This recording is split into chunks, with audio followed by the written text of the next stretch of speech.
The Red-Headed League by Sir Arthur Conan Doyle. I had called upon my friend, Mr. Sherlock Holmes, one day in the autumn of last year, and found him in deep conversation with a very stout, florid-faced, elderly gentleman with fiery red hair. With an apology for my intrusion, I was about to withdraw when Holmes pulled me abruptly into the room and closed the door behind me. "You could not possibly have come at a better time, my dear Watson," he said cordially. "I was afraid you were engaged."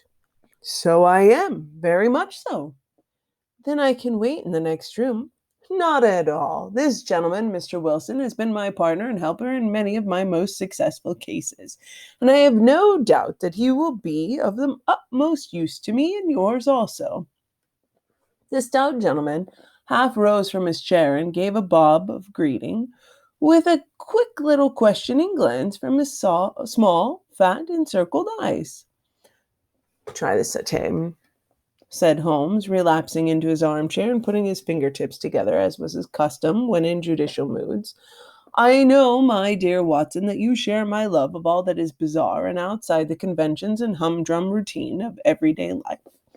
You have shown your relish for it by the enthusiasm which has prompted you to chronicle, and, if you excuse my saying so, somewhat to embellish so many of my own little adventures.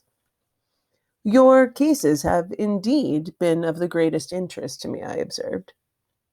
"You'll remember that I remarked the other day, just before we went into the very simple problem presented by Miss Mary Sutherland, that for strange effects and extraordinary combinations we must go to life itself, which is always far more daring than any effort of the imagination.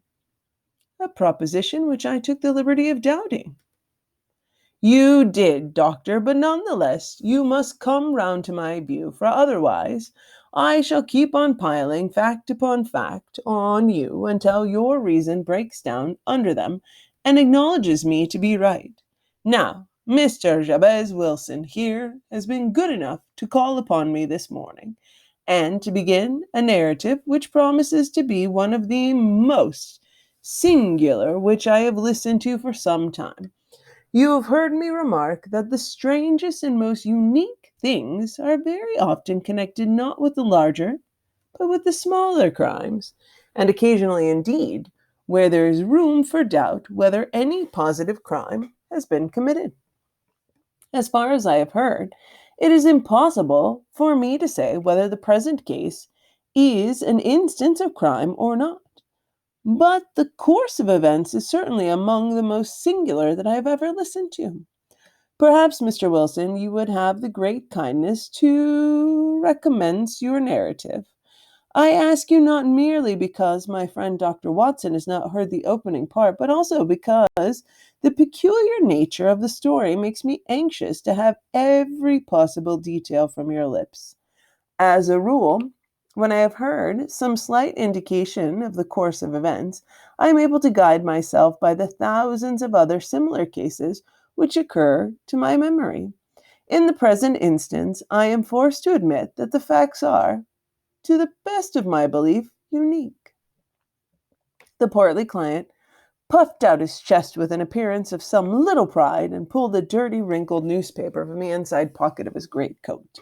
As he glanced down the advertisement column, with his head thrust forward and the paper flattened out upon his knee, I took a good look at the man and endeavored, after the fashion of my company, to read the indications which might be presented by his dress or appearance. I did not gain very much, however, by my inspection. Our visitor bore every mark of being an average commonplace British tradesman, obese, pompous, and slow. He wore a rather baggy gray shepherd's check trouser, a not over clean black frock coat unbuttoned in the front, and a drab waistcoat with a heavy, brassy Albert chain and a square, pierced bit of metal dangling down as an ornament. A frayed top hat and a faded brown overcoat with a wrinkled velvet collar lay upon the chair beside him. Altogether, look as I would, there was nothing remarkable about the man save his blazing red head and the expression of extreme chagrin and discontent upon his features. Sherlock Holmes's quick eye took in my occupation, and he shook his head with a smile as he noticed my questioning glances. Beyond the obvious facts that he has at some time done manual labor, that he takes snuff, and that he's a Freemason, that he has been in China, and that he has done a considerable amount of writing lately, I can deduce nothing else. Mr. Jabez Wilson started up in his chair, with his forefinger upon the paper, but his eye upon my companion. How in the name of good fortune do you know all that, Mr. Holmes? He asked. How did you know, for example, that I did manual labor? It's as true as gospel, for I began as a ship's carpenter. Your hands, my dear sir, your right hand is quite a size larger than your left. You have worked with it, and the muscles are more developed. Well, the snuff, then, and the Freemasonry? I won't insult your intelligence by telling you how I read that, especially as, rather against the strict rules of your order, you use an arc and compass breastpin. Ah, of course, I forgot that. But the writing? What else can be indicated by that right cuff so very shiny for 5 inches, and the left one with the smooth patch near the elbow where you rested upon the desk? But, well, but China? The fish that you have tattooed immediately above your right wrist could only have been done in China. I have made a small study of tattoo marks and even contributed to the literature of the subject. That trick of staining the fish's scale of a delicate pink is quite peculiar to China. When in addition I see a Chinese coin hanging from your watch chain, the matter becomes even more simple. Mr. Jabez Wilson laughed heavily. Well, I never, he said. I thought at first you had done something clever, but I see that there was nothing in it after all.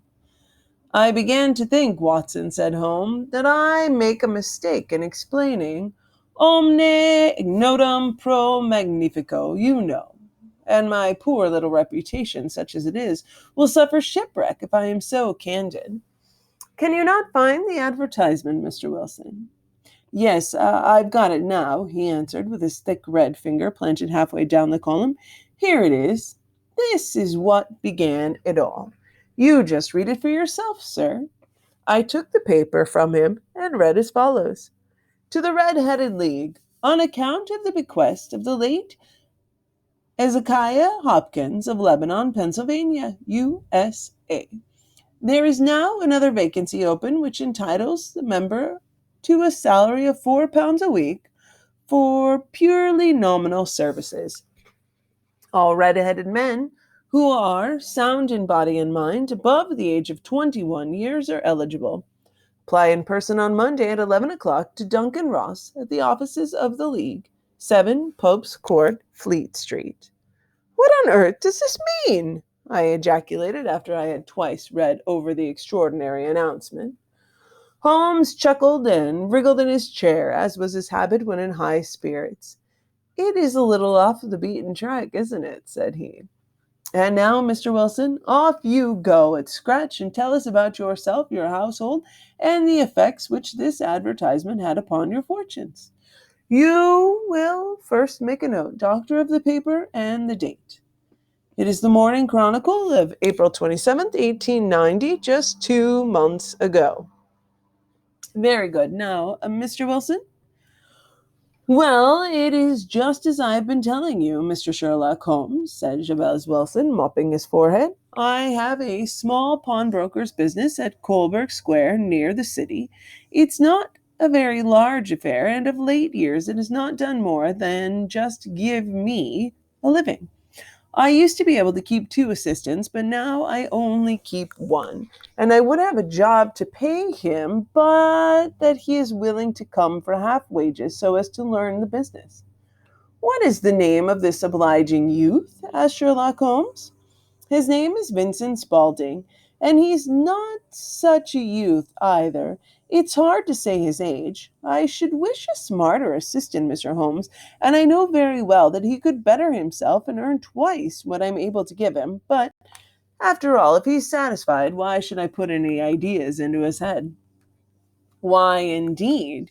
You seem most fortunate in having an employee who's come under the full market price. It is not a common experience among employers in this age. I don't know that your assistant is as remarkable as your advertisement. Oh, no, he has his faults too, said Mr. Wilson.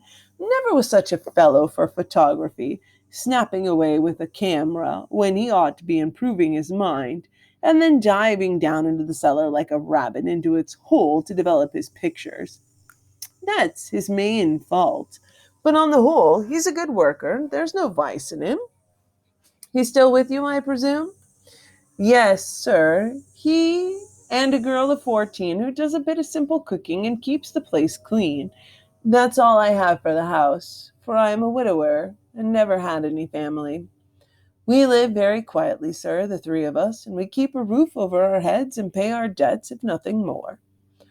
The first thing that put us out was this advertisement. Spaulding, he came down into the office just this day, 8 weeks, with this very paper in his hand, and he says, I wish to the Lord, Mr. Wilson, that I was a red-headed man. Why that? I asks. Why, says he, here's another vacancy on the League of Red-Headed Men. It's worth quite a little fortune to any man who gets it. And I understand that there are more vacancies than there are men, so that the trustees are at their wits' end what to do with the money. If my hair would only change color. Here's a nice little crib all ready for me to step into. Why, what is it then? I asked. You see, Mr. Holmes, I am a very stay-at-home man, and my business came to me instead of my having to go to it. I was often weeks on end without putting my foot over a doormat, in the way I didn't know much of what was going on outside, and I was always glad to a bit of news. Have you ever heard of the League of Red-Headed Men? He asked with his eyes open. Never. Why, I wonder at that, for you are eligible yourself for one of these vacancies. And what are they worth? I asked. Oh, merely a couple hundred a year, but the work is slight, and it need not interfere very much with one's other occupations. Well, you can easily think that made me prick up my ears. For the business has not been over good for some years, and an extra couple of hundred would be very handy. Tell me about it, said I. Well, said he, showing me the advertisement, you can see for yourself that the League has a vacancy, and there's the address where you should apply for particulars.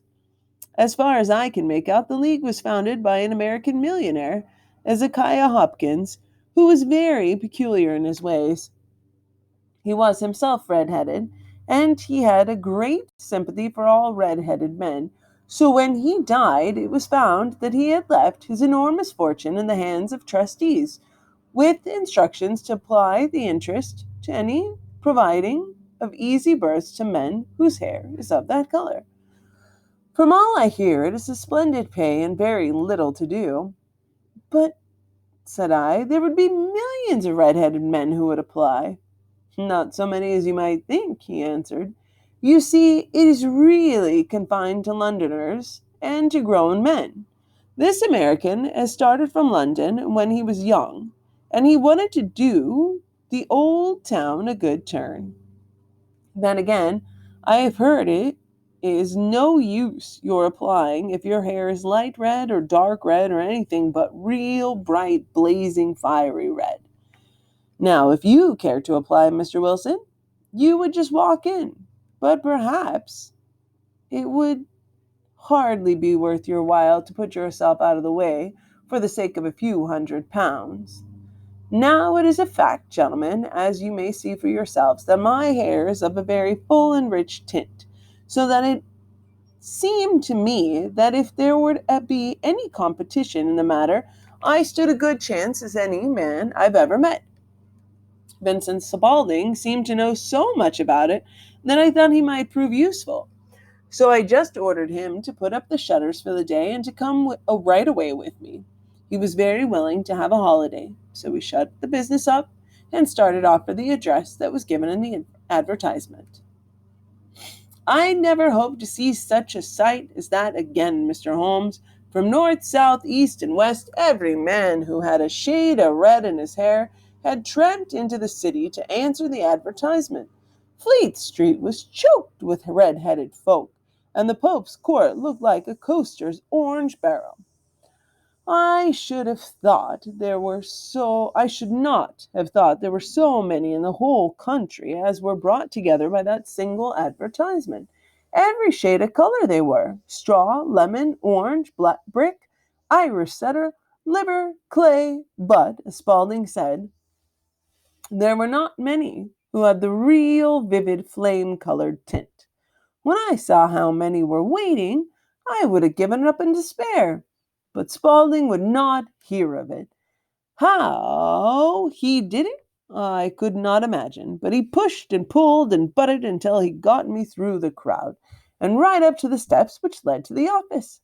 There was a double stream upon the stair, some going up in hope, and some coming back dejected. But we wedged in as well as we could and found ourselves in the office. "Your experience has been a most entertaining one," remarked Holmes, as his client paused and refreshed his memory with a huge pinch of snuff.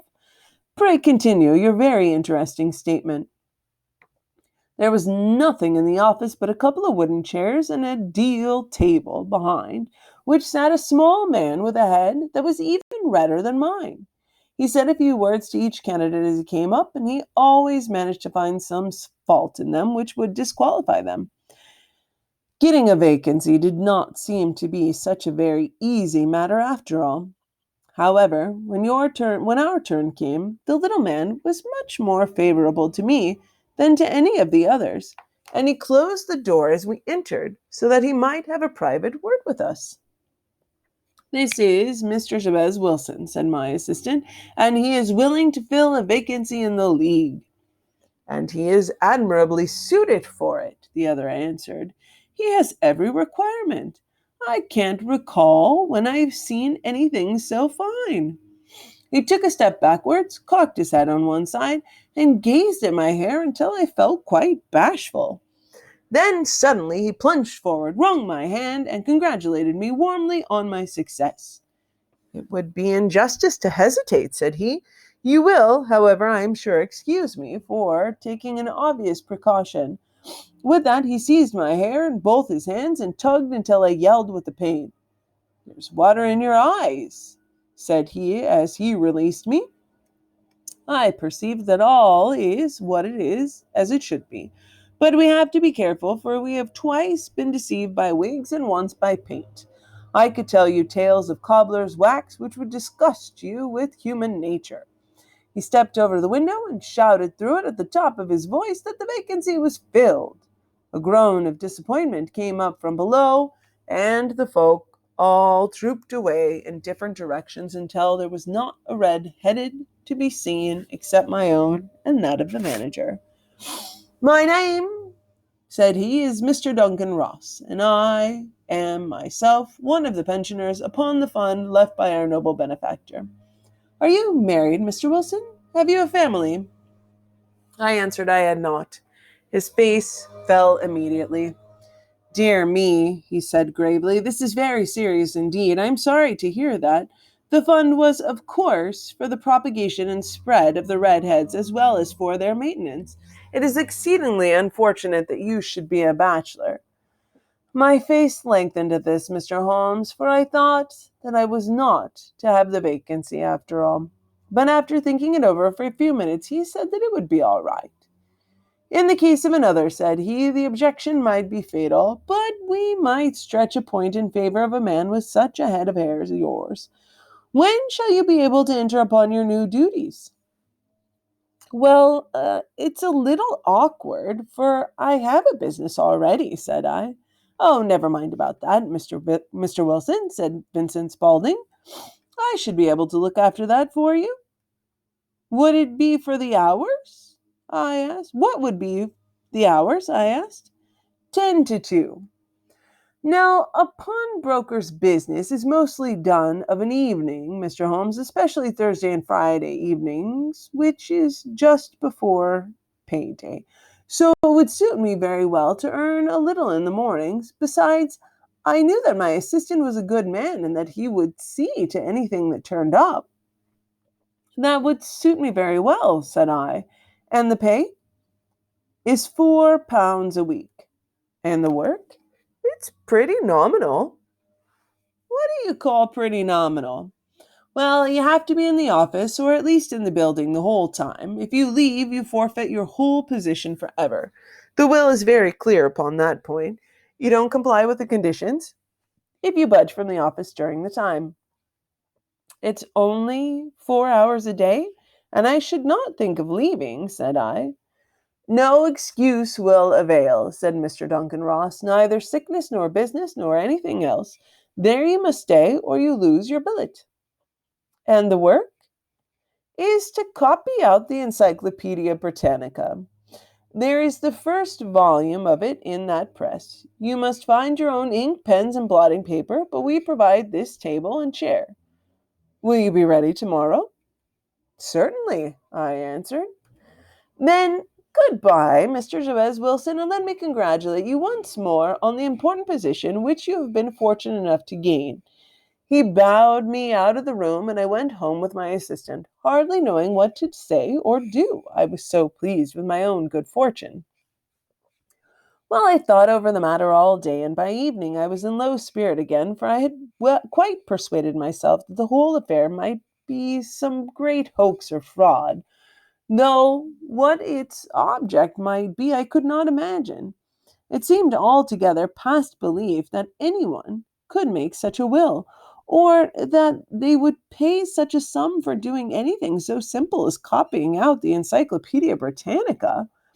Vincent Spaulding did what he could to cheer me up, but by bedtime I had reasoned myself out of the whole thing. However, in the morning I determined to have a look at it anyhow. So I bought a penny bottle of ink with a quill pen and 7 sheets of foolscap paper. I started off for the Pope's court. Well, to my surprise and delight, everything was right as possible. The table was set out ready for me, and Mr. Duncan Ross was there to see that I got fairly to work.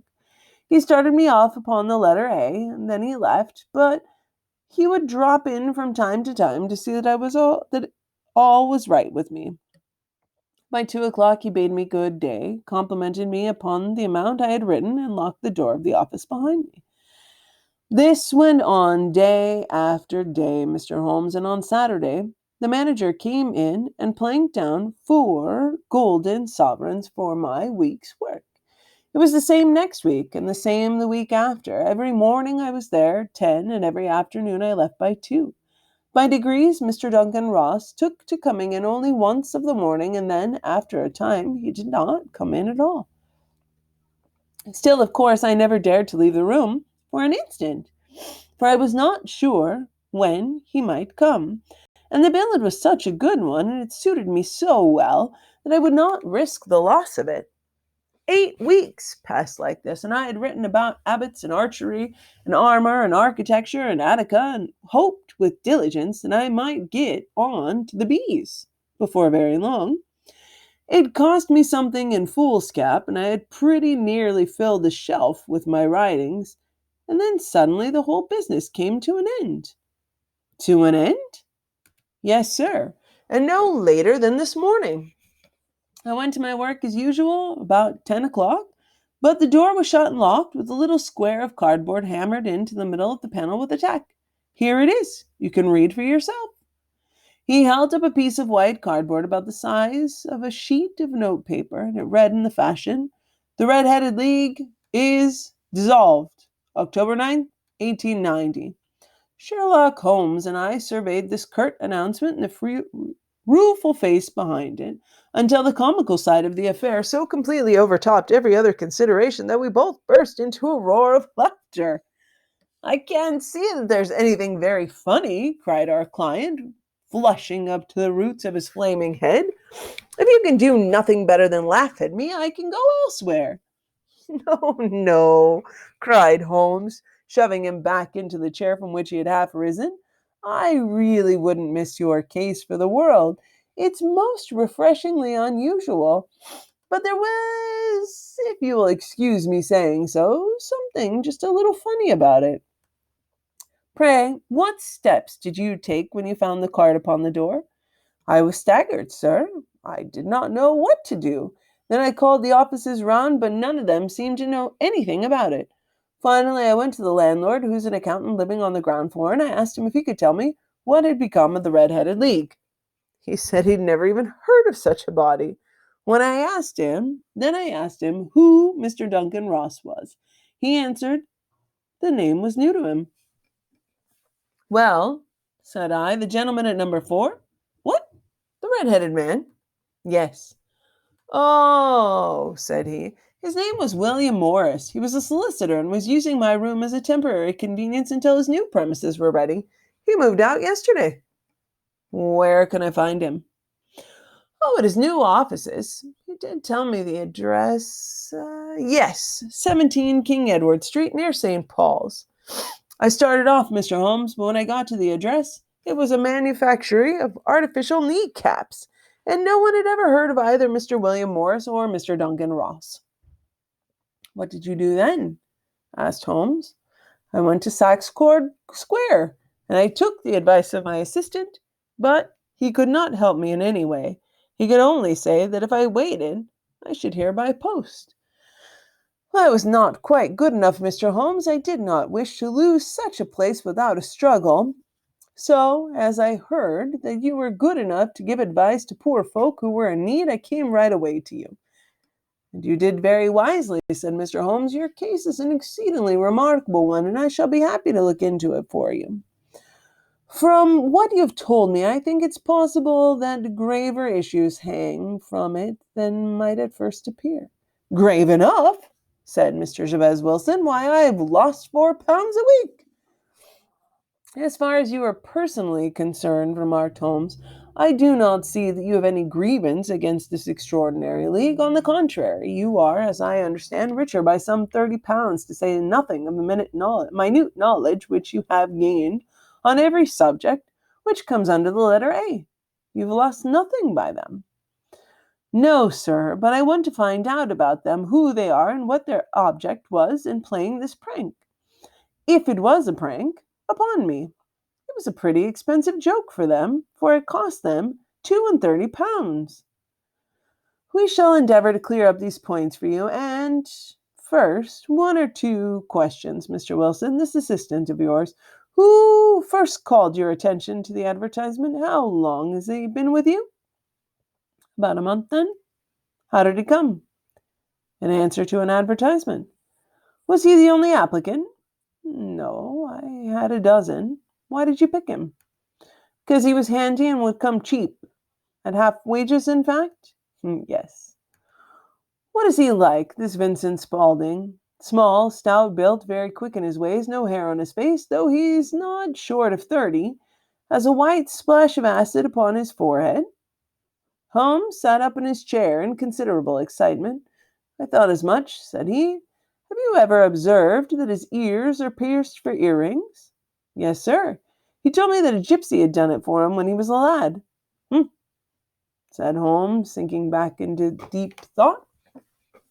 Is he still with you? Yes, sir. I've only just left him. And your business been attended to in your absence? Nothing to complain of, sir. There's never much to do of a morning. That'll do, Mr. Wilson. I shall be happy to give you an opinion upon the subject in the course of a day or 2. Today is Saturday. I hope that by Monday we may come to a conclusion. Well, Watson, said Holmes when our visitor has left us, what do you make of it all? I make nothing of it, I answered frankly. It is a mysterious business. As a rule, said Holmes, the more bizarre a thing is, the less mysterious it proves to be. It is your commonplace, featureless crime, which are really puzzling, just as a commonplace face is the most difficult to identify. But I must be prompt over this matter. What are you going to do, then? I asked. To smoke, he answered. It is quite a three-pipe problem, and I beg that you won't speak to me for 50 minutes. He curled himself up in his chair with his thin knees drawn to his hawk-like nose, and there he sat with his eyes closed and his black clay pipe thrusting out like a bill of some strange bird. I had come to the conclusion that he had dropped asleep and was indeed nodding myself, when he suddenly sprang out of his chair and with a gesture of a man who has made up his mind and put his pipe down upon the mantelpiece. Sarastay plays at the St. James Hall this afternoon, he remarked. What do you think, Watson? Could your patient spare you a few hours? I have nothing to do today. My practice is never very absorbing. Then put on your hat and come. I'm going through the city first, and we can have some lunch on the way. I observe that there's a good deal of German music on the program, which is rather more to my taste than Italian or French. It is introspective, and I want to introspect. Come along. We traveled by the Underground as far as Aldersgate, and a short walk took us to Saxe-Coxburgh Square, the scene of the singular story which we had listened to in the morning.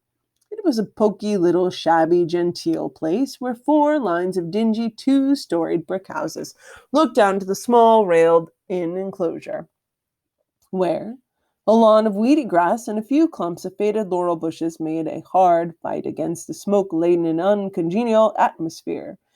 3 gilt balls and a brown board with Jabez Wilson in white letters upon the corner house announced the place where a red-headed client had carried on his business. Sherlock Holmes stopped in front of it with his head on one side and looked it all over, with his eyes shining brightly between puckered lids. Then he walked slowly up the street and then down again to the corner, still looking keenly at the houses. Finally, he returned to the pawnbroker's, and, having thumped vigorously upon the pavement with his stick 2 or 3 times, he went up to the door and knocked. It was instantly opened by a bright-looking, clean-shaven young fellow who asked him to step in. "Thank you," said Holmes. "I only wish to ask you how you would go from here to the Strand." "Third right, 4th left," answered the assistant promptly, closing the door. "Smart fellow, that," observed Holmes as we walked away. "He is, in my judgment, the 4th smartest man in London, and for daring, I am not sure that he has not a claim to be 3rd. I've known something of him before." "Evidently," said I, "Mr. Wilson's assistant counts for a good deal in this mystery of the Red-Headed League. I'm sure that you inquired your way merely in order that you might have seen him." "Not him." "What then?" "The knees of his trousers." "And what did you see?" "What I expected to see." "Why did you beat the pavement?" "My dear doctor, this is a time for observation, not for talk. We are spies in an enemy's country. We know something of Saxe-Coxburgh Square. Now let us explore which part lies behind it." The road in which we found ourselves as we turned round the corner from the retired Saxe-Coxburgh Square presented as great a contrast to it as the front of a picture does to the back. It was the one of the main arteries which conveyed the traffic of the city to the north and west. The roadway was blocked with an immense stream of commerce flowing in double-tide inward and outward, while the footpaths were black with the hurrying swarm of pedestrians. It was difficult to realize as we looked at the line of fine shops and stately business premises that they really quite abutted on the other side upon the faded and stagnant square, which we had just quitted. "Let me see," said Holmes, standing at the corner and glancing all along the line. "I should like to remember the order of the houses here. It's a hobby of mine to have an exact knowledge of London. There's Mortimer's, the tobacconist, the little newspaper shop, the Cogburg branch, the city, the suburban bank, the vegetarian restaurant, the McFarland's carriage building depot that carries us right on the other block. And now, doctor, we've done our work, so it's time we had some play. A sandwich and a cup of coffee, and then off to Violin Land, where all is sweetness and delicacy and harmony, and there are no red-headed clients to vex us with their conundrums." My friend was an enthusiastic musician, being himself not only a very capable performer, but a composer of no ordinary merit. All the afternoon he sat in the stalls wrapped in the most perfect happiness, gently waving his long, thin fingers in time to the music. While his gently smiling face and languid, dreamy eyes were unlike those of Holmes, the sleuth hound. Holmes, the relentless, keen-witted, ready-handed criminal agent, as it was possible to conceive. In his singular character, the dual nature alternately asserted itself, and his extreme exactness and astuteness presented, as I have often thought, the reaction against the poetic and contemplative mood which occasionally predominated in him. The swing of his nature took him from extreme languor to devouring energy, and as I knew him, as I knew well, he was never so truly formidable as when, on day's end, he had been lounging in his armchair amid his improvisations and his black letter editions. Then it was that lust of the chase which would suddenly come upon him, and that his brilliant reasoning power could rise to a level of intuition, until those who were unacquainted with his methods would look askance at him as on a man whose knowledge was not that of the other mortals. When I saw him that afternoon so enwrapped in the music at St. James Hall, I felt that an evil time might be coming upon those whom he had set himself to hunt down. "You want to go home, no doubt, Doctor," he remarked as we emerged. "Yes, that would be well. And I some business to do, which will take some hours. The business at Cogburg Square is serious." "Why serious?" "A considerable crime is in contemplation. I have every reason to believe that we shall be in time to stop it. But today, being Saturday, rather complicates matters. I shall want your help tonight." "At what time?" 10 will be early enough." "I shall be at Baker Street at 10. "Very well. And I say, Doctor, there may be some little danger, so kindly put your army revolver in your pocket." He waved his hand, turned on his heel, and disappeared into an instant among the crowd.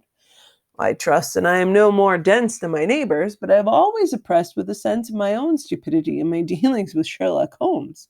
Here I had heard that he had heard, I had seen what he had seen, and yet from his words it was evident that he saw clearly not only what had happened, but what was about to happen. While to me the whole business was still confused and grotesque. As I drove home to my house in Kensington, I thought over it all. From the extraordinary story to the red-headed copier of the encyclopedia, down to the visit to Saxe-Coxburg Square, and the ominous words with which he parted from me. What was this nocturnal expedition, and why should I go armed? Where were we going, and what were we to do? I had the hint from Holmes that a smooth-faced pawnbroker's assistant was a formidable man, a man who might play a deep game. I tried to puzzle it out, but gave up in despair and set the matter aside until the night should bring an explanation. It was 9:15 when I started from home and made my way across the park, and so through Oxford Street to Baker Street. Two hansoms were standing at the door, and as I entered the passage, I heard the sound of the voice from above. On entering his room, I found Holmes in animated conversation with two men, one of whom I recognized as Peter Jones, the official police agent, while the other was a long, thin, sad-faced man with a very shiny hat and oppressively respectable frock coat. "Ha! Our party is complete," said Holmes, buttoning up his pea coat and taking his heavy hunting crop from that rack. "Watson, I think you know Mr. Jones of Scotland Yard. Let me introduce you to Mr. Merryweather, who is to be our companion on tonight's adventure." "We're hunting in couples again, Doctor, you see," said Jones in his consequential way. "Our friend here is a wonderful man for starting a chase. All he wants is an old dog to help him do the running down." "I hope a wild goose may not prove to be the end of our chase," observed Mr. Merryweather gloomily. "You may place considerable confidence in Mr. Holmes, sir," said the police agent loftily. "He has his own little methods, which are, you won't mind my saying so, just a little too theoretical and fantastic, but he has the making of a detective in him. It's not too much to say that once or twice in the business of the Slocum murder and the Agra treasure, he has been more nearly correct." than the official force. Oh, if you say so, Mr. Jones. It's all right, said the stranger with deference. Still, I confess that I miss my rubber. It's the first Saturday night for 27 years that I have not had my rubber. I think you will find, said Sherlock Holmes, that you will play for a higher stake tonight than you have ever done yet, and that the play will be more exciting for you, Mr. Merryweather. The stake will be some £30,000, and for you, Mr. Jones, it will be the man upon whom you wish to lay your hands. John Clay, the murderer, thief, smasher, forger. He's a young man, Mr. Merryweather, but he is at the head of his profession, and I would rather have my bracelets on him than on any criminal in London. He is a remarkable man, is young John Clay. His grandfather was a royal duke, and he himself has been to Eton and Oxford. His brain is cunning as his fingers, and though we met signs of him at every turn, we never know where to find the man himself. He'll crack a crib in Scotland one week, and be raising money to build an orphanage in Cornwall the next. I've been on his track for years, and have never set eyes on him. I hope that I may have the pleasure of introducing you tonight. I've had one or two little turns also with Mr. John Clay, and I agree with you that he is at the head of his profession. It's past 10, however, and quite time that we started. If you two will take the first Hanson, Watson and I will follow in the second. Sherlock Holmes was not very communicative during the long drive and lay back in the cab, humming the tunes which he had heard in the afternoon. We rattled through an endless labyrinth of gaslit streets until we emerged on Farrington Street. We are close there now, my friend remarked. This fellow Merryweather is a bank director and personally interested in the matter. I thought it as well to have Jones with us also. He's not a bad fellow, though an absolute imbecile in his profession. He has one positive virtue. He's as brave as a bulldog and as tenacious as a lobster if he gets his claws upon anyone. Here we are, and they're waiting for us. We had reached the same crowded thoroughfare in which we had found ourselves in the morning. Our cabs were dismissed, and following the guidance of Mr. Merryweather, we passed down a narrow passage through a side door which he opened for us. Within there was a small corridor which ended in a very massive iron gate. This was opened and led down a flight of winding stone steps which terminated at another formidable gate. Mr. Merryweather stopped to light a lantern, and then he conducted us down a dark, earth-smelling passage, and so after opening a third door into a huge vault or cellar, which was piled all around with crates and massive boxes.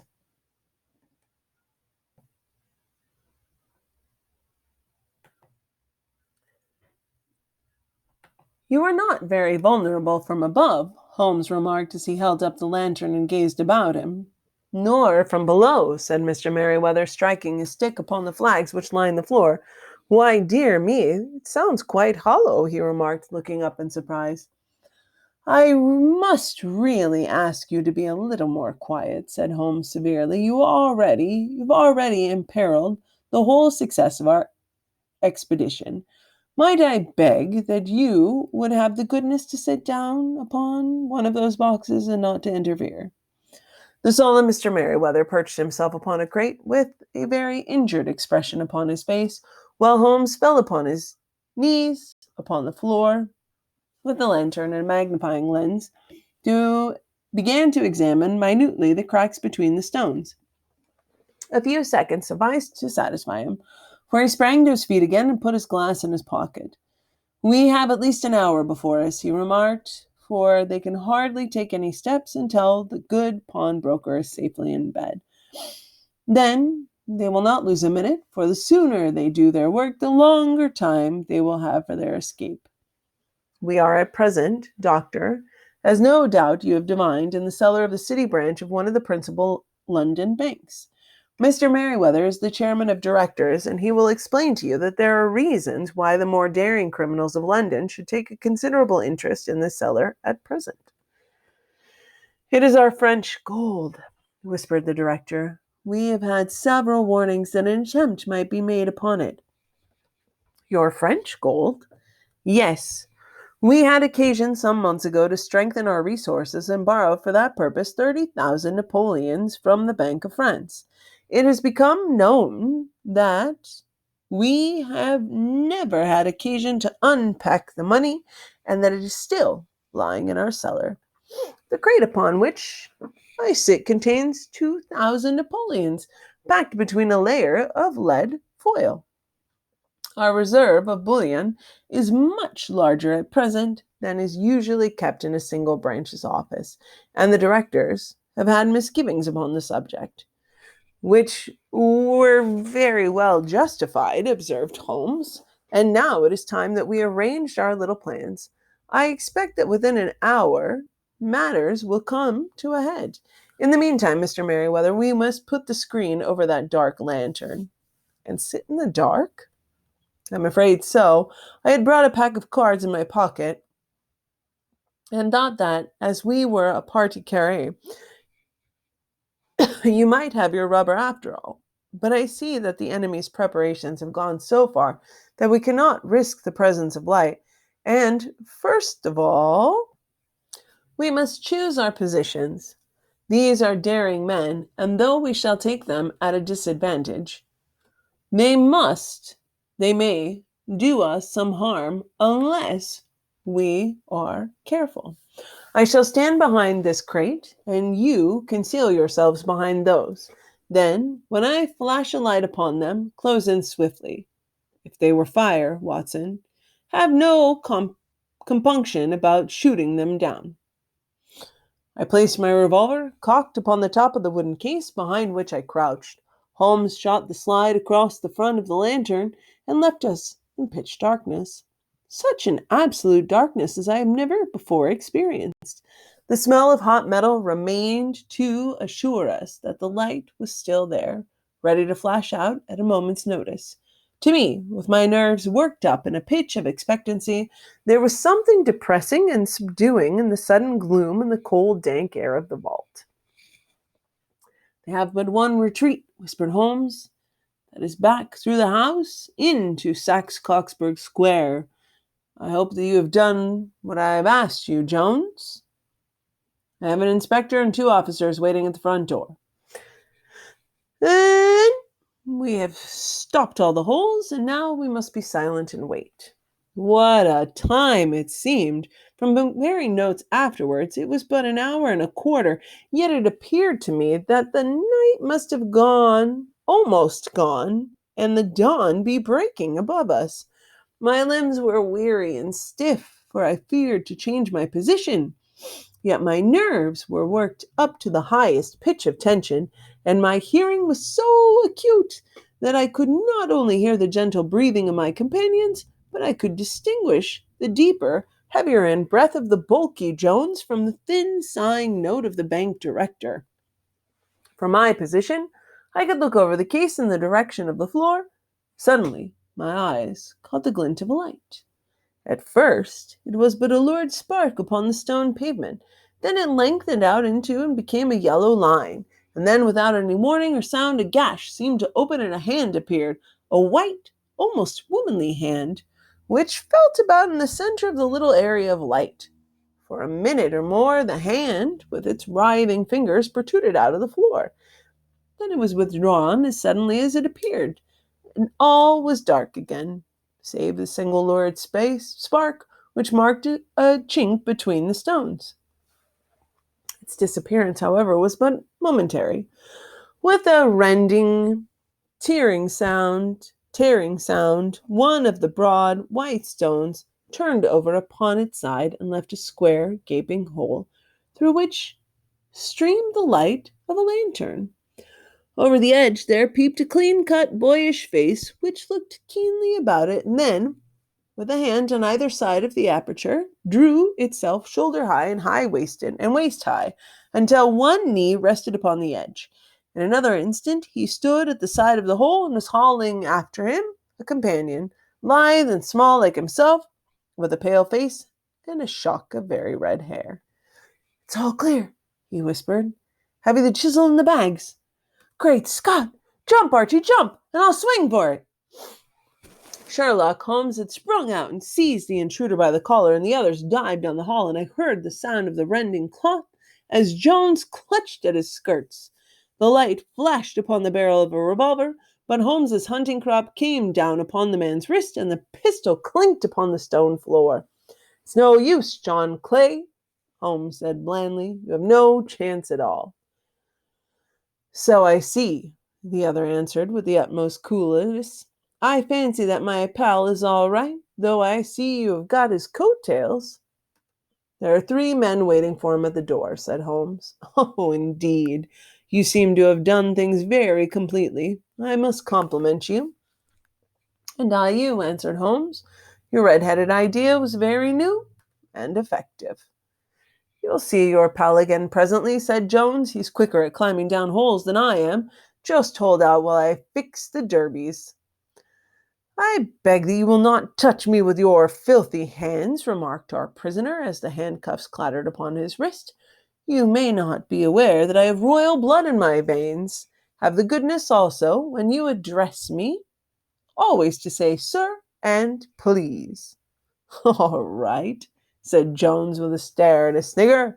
"Well, would you please, sir, march upstairs where we can get a cab to carry your highness to the police station?" "That's better," said John Clay serenely. He made a sweeping bow to the 3 of us and walked quietly off to the custody of the detective. "Really, Mr. Holmes," said Mr. Merryweather as we followed them from the cellar, "I do not know how the bank can thank you or repay you. There is no doubt that you have detected and defeated in the most complete manner one of the most determined attempts at bank robbery that have ever come within my experience.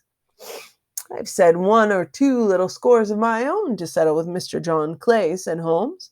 "I have been at some small expense over this matter, which I shall expect the bank to refund. But beyond that, I'm amply repaid by having an experience which is, in many ways, unique, and by hearing the very remarkable narrative of the Red-Headed League. You see, Watson," he explained in the early hours of the morning as we sat over a glass of whiskey and soda in Baker Street, "it was perfectly obvious from the first that the only possible object of this rather fantastic business of the advertisement of the League and the copying of the encyclopedia must be to get this not over-bright pawnbroker out of the way for a couple hours a day. It was a curious way of managing it, but really it would be difficult to suggest a better. This method was no doubt suggested to Clay's ingenious mind by the color of his accomplice's hair. The £4 a week was a lure which must draw him, and what was it to them, who were playing for thousands? Put in the advertisement, one rogue has the temporary office, and the other rogue incites the man to apply it, and together they managed to secure his absence every morning in the week. From the time I heard of the assistant having come for half wages, it was obvious to me that he had some strong motive for securing the situation. But how could you guess what his motive was? Had there been a woman in the house, I should have suspected a mere vulgar intrigue. That, however, was out of the question. The man's business was a small one, and there was nothing in the house which could account for such elaborate preparations and such an expenditure as they were at. It must, then, be something out of the house. What could it be? I thought of the assistant's fondness for photography and his trick of vanishing into the cellar. The cellar! There was the end of this tangled clue. Then I made inquiries as to this mysterious assistant and found that I had to deal with one of the coolest and most daring criminals in London. He was doing something in the cellar. Something which took many hours a day for months on end. What could it be, once more? I could not think nothing save that it was running a tunnel to some other building. So far I had got when we went to visit the scene of the action. I surprised you by beating upon the pavement with my stick. I was ascertaining whether the cellar stretched out in front or behind. It was not in front when I rang the bell, and, as I hoped, the assistant answered it. We have some skirmishes, but we had never set eyes upon each other before. I hardly looked at his face. His knees were what I wished to see. You must yourself have remarked how worn, wrinkled, and stained they were. They spoke of hours of burrowing. The only remaining point was what they were burrowing for. I walked around the corner and saw the South and City and Suburban Bank abutted to our friend's premises. I felt that I had solved my problem. When you drove home after the concert, I called upon Scotland Yard and upon the chairman of the bank of directors, with the result you have seen. How could you tell that they would make their attempt tonight? I asked. Well, when they closed their league offices, that was a sign that they cared no longer about Mr. Jabez Wilson's presence. In other words, that they had completed their tunnel. But it was essential that they should use it soon, as it might be discovered, or the bullion might be removed. Saturday would suit them better than any other day, as it would give them 2 days for their escape. For all these reasons, I expected them to come tonight.